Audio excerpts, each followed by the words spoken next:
नमस्कार, मैं हूं निश दुबे। आप देख रहे हैं कैपिटल टीवी के खास शो थर्ड डिग्री। बिहार की राजनीति इस समय कई बड़े विवादों और घटनाओं को लेकर के गरमाई हुई है। एक तरफ सांसद के खिलाफ कोर्ट ने सख्त रुख अपनाया है, तो दूसरी ओर बिहार विधान परिषद में सत्ता और विपक्ष आमने सामने है। सदन के अंदर तीखी बहस और बाहर प्रदर्शन ने सियासी तापमान बढ़ा दिया है। इसी बीच तेज प्रताप का निजी विवाद भी सुर्खियों में है, जिसकी सुनवाई पर सबकी निगाहें टिकी है। इस पर चर्चा के लिए स्टूडियो में मौजूद है कैपिटल टीवी के एग्जीक्यूटिव एडिटर राजीव सिंह। बहुत बहुत स्वागत है सर आपका। धन्यवाद। सबसे पहले एक नजर हेडलाइंस पर। डीएमके सांसद दयानिधि मारन को मुजफ्फरपुर कोर्ट का समन। उत्तर भारतीय महिलाओं पर टिप्पणी मामले में तलब। 23 फरवरी को पेश होने का आदेश। मंगलराज से बेहतर था जंगल राज। आरजेडी नेता अब्दुल बारी सिद्दीकी का सरकार पर हमला। सम्राट चौधरी से मांगा जवाब। तेज प्रताप ऐश्वर्या अनुष्का मामले में मचा हंगामा। तलाक सुलह या होगा नया बवाल। 24 फरवरी को कोर्ट में सुनवाई। अब खबरें विस्तार से। मुजफ्फरपुर कोर्ट ने डीएमके सांसद दयानिधि मारन को उत्तर भारतीय महिलाओं पर अपमानजनक टिप्पणी मामले में समन जारी किया है। उन्हें 23 फरवरी को व्यक्तिगत रूप से अदालत में पेश होने का आदेश दिया है। आरोप है कि सांसद ने चेन्नई में एक सार्वजनिक कार्यक्रम में हिंदी भाषी राज्यों और तमिलनाडु की महिलाओं की तुलना करते हुए कहा था कि उत्तर भारत की महिलाएं केवल खाना बनाना जानती हैं, बच्चे पैदा करने तक ही सीमित है। अपर मुख्य न्यायिक दंडाधिकारी की कोर्ट ने इस संबंध में संज्ञान लिया है। कैसे देखते हैं सर आप इसको? उत्तर भारतीय महिलाओं का सीधा अपमान है ये तो। देखिए, शुरू से ही ये चीज रहा है कि दक्षिण भारत के नेता हिंदी के नाम पर, हिंदुओं के नाम पे और उत्तर भारतीयों को दक्षिण भारतीयों से लड़ाने के नाम पर अपनी राजनीति करते रहे हैं। और इस राजनीति से जो आग निकलती है उस पर अपनी राजनीतिक रोटियां सेकने का काम करते हैं। ये कोई नई चीज़ नहीं है। पहले भी दक्षिण भारतीय के नेता ने उत्तर भारतीयों को टॉयलेट साफ करने वाला या रेपिस्ट वगैरह पता नहीं क्या क्या कहा। लेकिन सबसे बड़ा सवाल है कि ये जो दक्षिण भारत के नेता अपने आप को इंडी अलायंस कहते हैं और इंडिया नाम देते हैं, कहना बड़ा आसान होता है कि हम भारत, मतलब इंडिया से क्या सेंस निकल के आ रहा है? कहीं की भारतीयता, राष्ट्रीयता, नेशनलिज्म। लेकिन इनकी मंशा क्या है? इनकी मंशा है उत्तर भारतीयों को दक्षिण भारतीय लोगों से लड़ाओ। जिस तरीके से इन्होंने टिप्पणी की, सोचने वाली बात है इनकी नज़र में कैसे बेटियों को बांटा जाता है, कैसे माओं को बांटा जाता है। देखिए, बेटी तो बेटी है, चाहे वो उत्तर भारत की हो चाहे वो दक्षिण भारत की हो। माँ किसी की भी हो, उत्तर भारतीयों की माँ हो चाहे दक्षिण भारतीयों की माँ हो, माँ माँ होती है या फिर बहनें। मतलब आप महिलाओं को भी ये कह के बांट दे रहे हैं कि दक्षिण भारत की महिला है तो पढ़ना लिखना जानती है, हम लोग पढ़ाते लिखाते हैं, हम प्रायोरिटी देते हैं। और उत्तर भारतीय की महिलाओं को रसोई में रखने के लिए कहा जाता है, काम करने के लिए कहा जाता है, बच्चे पैदा करने के लिए कहा जाता है। बच्चे पैदा कौन नहीं करता? और सबसे बड़ी बात, उत्तर भारतीय की महिलाएं तमिलनाडु में IAS IPS नहीं है क्या? तो ये रसोई में काम करके IAS IPS बन गई। खैर, ऐसे नेताओं को क्या जवाब दिया जाए? लेकिन सबसे बड़ा सवाल ये है कि दयानिधि मारन को कोर्ट तो खैर जो करेगा सो करेगा ही, लेकिन जब इन्होंने बोला तो तेजस्वी की आवाज़ निकली क्या? राबड़ी देवी आज सदन में जो चिल्ला रही हैं, अब्दुल बारी सिद्दीकी जो चिल्ला रहे हैं, या फिर राजद नेता जो चिल्ला रहे हैं, कांग्रेस नेता जो बयानबाजी करते रहते हैं, उन्होंने कोई भी उनमें से विरोध किया क्या? लेकिन ये दयानिधि मारन के साथ, स्टालिन के साथ मन सजा करेंगे, रेवंत रेड्डी के साथ मन सजा करेंगे, वाहवाही करेंगे। और चुनाव में यही रेवंत रेड्डी चला आता है वोट लेने बिहार, तो उस समय उनको दक्षिण भारतीय उत्तर भारतीय नहीं चलता है, उस समय उत्तर भारतीयों से बैर नहीं होता है। आप दक्षिण भारत में कहीं भी चले जाएं, लोगों के बीच में बहुत प्यार है। उत्तर भारतीयों को कभी भी आप इंटरनेट पर चले जाएं, सोशल मीडिया पर चले जाएं, कभी भी ऐसा सुनने को नहीं मिलेगा कि आपने कुछ ऐसा फेस किया उत्तर भारतीय होने के चलते। जो हिंदी भाषी नहीं है, जो हिंदी बोलना नहीं जानता है, वो भी उत्तर भारतीयों अपने भाइयों से टूटी फूटी लैंग्वेज में ही सही बोलने की कोशिश करता है। उत्तर भारतीयों को तेलुगु तमिल नहीं समझ में आती, लेकिन उनकी जुबान में आकर बातें करना ये साफ साफ बताता है कि उत्तर भारतीयों का दक्षिण भारतीयों से या फिर दक्षिण भारतीयों का उत्तर भारतीयों से कितना लगाव है। लेकिन ये दयानिधि मारन टाइप के लोग जो नेता हैं, अपनी राजनीति चमकाने के लिए, ये दिखाने के लिए कि नहीं आप ही मेरे कोर वोटर हैं, तो बिहार से या उत्तर प्रदेश से आए हुए लोगों से हमको बहुत ज़्यादा नहीं पड़ता है। तो कोर वोटर का एहसास, एक भावना का एहसास करके, एक क्षेत्रवाद को कहीं पनपा करके वोट हासिल करने की एक प्रवृत्ति है और कुछ नहीं। इनके लिए ये है कि देखिए ये हर जगह चल रहा है। आप बीएमसी चुनाव में देखिए, जिस तरीके से लाश से मार के भगाने की बात उत्तर भारतीयों को कही जाती थी, क्या हाल हुआ? हार गए उद्धव ठाकरे, राज ठाकरे। वेस्ट बंगाल में घुसपैठियों की बात भी की तो जुबान खींच लेंगे। अभी क्या हश्र होगा और कितनी बुरी अभी मिट्टी पलीत हो रही है ममता बनर्जी की या तृणमूल की, आप देख रही हैं। कांग्रेस को लेके वही हाल है। तो आप इस तरीके से बातें करके आप चाहें कि जनता के सिरधार हो सकते हैं, सिरमौर बन सकते हैं, तो ये कभी नहीं होगा। और दयानिधि मारन पे भी इसीलिए कोर्ट ने संज्ञान लिया है और ये बहुत बुरे फंसने वाले, हो सकता है 3-4 साल की जेल भी हो जाए। ये तो कोर्ट के फैसले के बाद ही देखने को मिलेगा। लेकिन अब बहुत बुरा फंस गए हैं इसी क्षेत्रवाद को करते करते।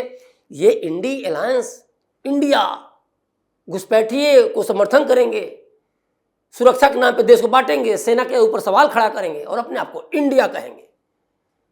ये दयानिधि मारन का हश्र क्या होगा तो कोर्ट बताएगा।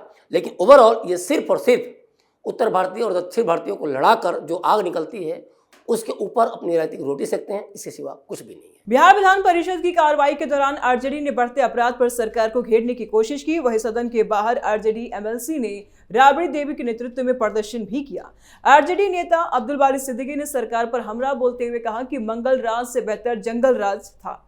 सम्राट चौधरी से जवाब मांगते हुए सदन में जोरदार हंगामा किया। इनको मंगल राज से ज्यादा जंगल राज बेहतर लगता है सर? देखिए ये सवाल है कि किसकी छत्रछाया में अब्दुल बारी सिद्दीकी काम करते हैं। लालू यादव, राबड़ी देवी और अब तो सुपर पावर तेजस्वी यादव। तो भाषा किसकी बोलेंगे? लालू यादव की बोलेंगे, तेजस्वी यादव की बोलेंगे और उनके शासन काल को वे सबसे बेहतर बताएंगे। चाहे उस शासन काल में बिहार कितना भी कलंकित हुआ हो, बिहार को कितनी भी गालियां पड़ी हों, और आज बिहार उस शासन से, उस जंगल राज से कितना भयाक्रांत है आज भी कि बहुमत सीधे सीधे एनडीए सरकार को देता है। बीजेपी को 89 सीटें, जदयू को 84 सीटें, 85 सीटें और टोटल 202 सीटें। ये बता रहा है कि आज भी बिहार की जनता 12 बड़े नरसंहारों वाले, जनजातीय नरसंहारों वाले, जातीय नरसंहारों वालों से कितना ज़्यादा खौफजदा है। कैसे उस समय रेप, हत्या, मर्डर, तमाम तरह की जो चीज़ें थी, हिनियस क्राइम, उससे कितना डरा हुआ था कि आज भी तेजस्वी का नाम साफ साफ ये कहा गया चुनाव में कि अगर तेजस्वी यादव आते हैं तो जंगल राज पट्टू आएगा। अब्दुल बारी सिद्दीकी जो आंकड़े दे रहे हैं, जिन आंकड़ों की बात कर रहे हैं, वो ये समझ लें कि लालू यादव के समय में तो केस ही नहीं दर्ज हुआ करते थे और आज तो ऑनलाइन आप दर्ज कर रहे हैं ना, उसमें ऑनलाइन तो था भी नहीं। तो एक तो आज केस दर्ज हो रहे हैं, दूसरा ऑनलाइन भी आपको कहीं ना कहीं अपराधों की संख्या आप देख ले रहे हैं, गिन ले रहे हैं। तो आपको लगता है कि नहीं इस समय बहुत ज़्यादा वो है। किसी भी स्टेट में देखा जाए, चाहे उत्तर प्रदेश हो, दिल्ली हो, तेलंगाना हो, तमिलनाडु हो, केरला हो, कहीं भी क्राइम होना बहुत बड़ी, उसको आप रोक ही नहीं सकते। तो होना बहुत बड़ी चीज़ नहीं है। क्राइम को कंट्रोल करना, क्राइम कितना हो रहा है, कैसे, किन स्थितियों में हो रहा है। 20-25 हज़ार जो क्राइम का वो सम्राट चौधरी ने जो बोला है, उसमें 1-125 ही जो कहा जाए तो बड़े क्राइम हैं। बाकी सब शादी के लिए भाग जाना या घर से भाग जाना, इस तरह क्राइम वो साफ साफ बता रहे हैं। तो अब्दुल बारी सिद्दीकी को मौका मिला है बोलने का आंकड़ों पे, लेकिन साथ साथ वो ये भी तो बताएं कि क्राइम का स्वरूप क्या है, वो किस रूप में सामने है। लेकिन वो नहीं बताएंगे क्योंकि उनको पहले से ही वो है ना प्री डिसाइडेड है कि जंगल राज को बेहतर बताना है। वो मान भी रहे इंडायरेक्टली, जंगल राज आज के मंगल राज से बेहतर है। मतलब सोचिए, वो पहले क्राइम मान ले रहे हैं कि जंगल राज था, तो जंगल राज था जब मान रहे हैं तो जंगल किसका होता, किसका? आपने बोला था क्या, या बीजेपी ने नाम दिया था क्या? ये तो जनता का ही था ना कि जंगल राज है। जंगल में जिस तरह से राज चलता है उस तरह का लालू के समय में राज चलता था। और सबसे बड़ी बात है, जिसके नेता सदन से गायब रहते हैं, यही अब्दुल बारी सिद्दीकी सीधे सीधे तेजस्वी को जननायक मानने से तेजस्वी जननायक की उपाधि लपकने की कोशिश की है, तो जननायक मानने से इनकार कर दिए। इसी तेजस्वी के मन से पीएम मोदी को गालियां दी जाती हैं, इसी राहुल गांधी के मन से जो गठबंधन में थे, आज तो पता नहीं कहाँ हैं लोग, गालियां दी जाती हैं। लेकिन अब्दुल बारी सिद्दीकी शायद इस आशा में उसकी पैरवी कर रहे हैं कि उनको बड़े सीट मिल जाए। अब क्या मिलेंगे? कार्यकारी अध्यक्ष तो तेजस्वी यादव बढ़ गए, वर्षों से आप सेवा कर रहे हैं, और इसको लेके आपको विवाद भी था। आपने कई बार शिवानंद तिवारी ने सबने घेरा तेजस्वी को, लेकिन अभी लालू द्वारा शांत करा दिया गया है, क्योंकि इस एज में आपको पार्टी से बाहर किया जाएगा तो कोई पार्टी आपको रखेगी भी नहीं। और आपका अगर मुस्लिम वोटों के बीच में इतना ही आधिपत्य होता, इतनी पकड़ होती, तो वैसे सीमांचल में 5 सीट लेकर नहीं, फिर इस बार भी चले गए हो तो पिछली बार भी गए। तो मुस्लिमों ने भी आपको ठुकराया है, यादव ने भी तेजस्वी को ठुकराया है, और आप मुस्लिमों को नेता होके भी आप मुस्लिम वोटों को जुगाड़ ठीक से कर नहीं पाते तेजस्वी यादव के फेवर में, तो आप चिल्लाते रहिए कि आपका जंगल राज अच्छा था आज के डेट से, क्या फर्क पड़ता है। लेकिन तय मानिए, आपकी हर चीज़ पे सदन के में जो कौन क्या बोल रहा है और आप बाहर आकर क्या काम कर रहे हैं, सबकी नजर है। नेता को कहीं ना कहीं आपको पॉलिश करना होगा, नेता क्या कर रहे हैं ये देखना होगा। बयानबाजी से जनता उठ चुकी है और बहुत कुछ देख चुकी है, और तब फैसला भी सुना चुकी है। तो कम से कम अब संभल के और सटीक चीज़ को रखना जरूरी है। गुमराह करने के लिए या फिर बरगलाने के लिए आप जब तक बोलेंगे तो राजद वैसे ही धरातल पे रहेगी, जमीन से उठ नहीं पाएगी। जी, तो बिहार की सियासत से ज्यादा इस वक्त चर्चा में है एक पारिवारिक संग्राम। तेज प्रताप यादव, ऐश्वर्या राय और अनुष्का यादव, तीनों नाम फिर सुर्खियों में है। पटना की फैमिली कोर्ट में 24 फरवरी को तलाक मामले की अहम सुनवाई होनी है। तीसरी बार मध्यस्थता की कोशिश होगी, यानी सुलह की एक और पारी। सवाल वही, रिश्ता बचेगा या कानूनी जंग तेज होगी? सर देखिए, रिश्ता बचने की बात कहाँ से है? रिश्ता तो बचने की बात अगर होती तो कोर्ट के दहलीज पे क्यों रिश्ते गए होते? तेज प्रताप हो या फिर ऐश्वर्या, दोनों ने अलग होने का फैसला किया है। लेकिन देखिए, एक बात तय मानिए, इस बार भी ऐश्वर्या राय इनको तलाक नहीं देंगी। दोनों के बीच में कोई भी मंजूरी नहीं होगी, ये पहले से तय है। जिस तरह की डिमांड रखी गई है कि 1 करोड़ रुपया और फ्लैट, गाड़ी, पता नहीं क्या क्या, तो उसमें तेज प्रताप तो नहीं मानने वाले हैं, या उसके अलावा हो सकता है मान भी जाए, अलग बात है। लेकिन अभी तक से जो मन स्थिति जो देखने को मिल रही है उसमें ये चीज़ नहीं। और ख़ासतौर पे इसलिए मैं ये बात कह रहा हूँ कि अनुष्का यादव का मामला आ गया है। आप पति पत्नी हैं, ऐश्वर्या राय और तेज प्रताप, और इस बीच अनुष्का की बच्ची का नाम जो डायरेक्ट इनडायरेक्ट जो जुड़ा जा रहा है तेज प्रताप से। तेज प्रताप भी अगर कुछ बयानबाजी, सटीक बयानबाजी नहीं कर रहे हैं, जबकि उनका भाई अनुष्का का आकाश साफ साफ इनडायरेक्टली कह रहे हैं, साफ साफ नाम ले रहा है। तो समझ में आता है कोई इतना मूर्ख नहीं है। दूसरी बड़ी बात, मेडिकल फॉर्म पे भी, अस्पताल का जो फॉर्म है वहाँ भी तेज प्रताप का नाम है, और आकाश ने भी बोल दिया कि हमारे यहाँ आते रहते परिवार की तरह हैं।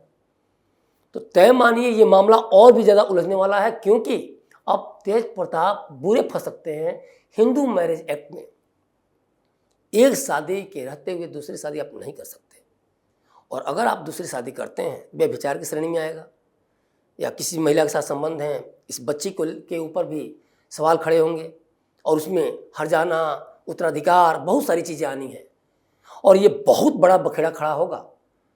तो इसमें अभी साफ है कि हो सकता है कि आगे आने वाले समय में अनुष्का यादव से शादी तेज प्रताप कर लें, क्योंकि जिस तरह वीडियो वायरल हुई, जिस तरह बातें हुई, जिस तरह से इन्होंने स्वीकारोक्ति भी इनकी कई बार दिखी।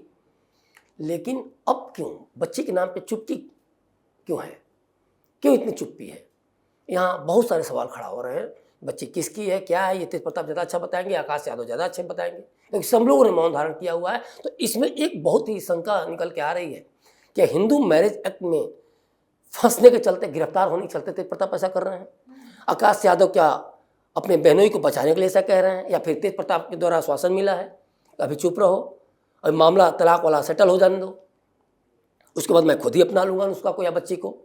क्योंकि तय मानिए कि अगर ऐसा कुछ आएगा तो सीधे सीधे ऐश्वर्या राय का इनके ऊपर एक दूसरा केस भी बनेगा, और उसमें ये तेज प्रताप जेल भी जा सकते हैं। क्योंकि जब तक तलाक हो नहीं जाता है, आप शादी नहीं कर सकते, और इसीलिए आप कहीं ना कहीं इनकार कर रहे हैं अनुसार शादी को लेके भी, बच्ची को लेके भी। वो तो खैरियत है कि मेडिकल फॉर्म वाली जो मैंने बात बताई अभी वो चीज़ आ गई, तो बहुत सारा कुछ निकल के आ गया। क्योंकि आप जुबान से चुप हो सकते हैं, डॉक्यूमेंट से चुप नहीं हो सकते ना। तो ये तय मानिए कि तेज प्रताप कहीं ना कहीं अपनी गिरफ्तारी से, तेज प्रताप फंसने के चलते ही सब वो कर रहे हैं। और ये मामला ऐश्वर्या राय कहीं ना कहीं अगर रुष्ट हैं, क्योंकि तलाक का मामला तो नो डाउट दोनों में अनबन है, इस मामले को और भी ज़्यादा उठाएंगी और इसमें कहीं ना कहीं उनका तेज प्रताप से बदला भी होगा। ये बात मैं ये इसलिए कह रहा हूँ, पहले जिस तरह से ये हुआ कि मार के भगाया गया, बाल खींच के घसीटा गया, तमाम तरह के जो आरोप लगे थे ऐश्वर्या राय द्वारा, तो अब ये उनको शायद ये एक बहुत बड़ी अपॉर्चुनिटी दिखे कि नहीं, अब एक मौका है लालू फैमिली से बदला लेने का, राबड़ी देवी से बदला लेने का, तेज प्रताप यादव से बदला लेने का। तो इसमें कोर्ट के अंदर, कोर्ट के बाहर बहुत बड़ा बवाल देखने को मिलेगा आने वाले समय में, ये भी तय है। बहुत बहुत शुक्रिया सर तमाम जानकारियों के लिए। धन्यवाद। अब सवाल यही है कि अदालत की कार्यवाही और राजनीतिक टकराव आने वाले दिनों में क्या नया मोड़ लाएंगे? क्या सियासी बयानबाजी और तेज होगी? और क्या पारिवारिक विवाद सुलझ पाएगा या कानूनी लड़ाई और लंबी चलेगी? इन सभी मुद्दों पर सबकी निगाहें बनी हुई है। थर्ड डिग्री में फिलहाल इतना ही। वीडियो को लाइक करें, ज्यादा से ज्यादा शेयर करें, चैनल को सब्सक्राइब करें। जल्दी मिलते हैं नए अपडेट के साथ। दीजिए इजाजत, नमस्कार।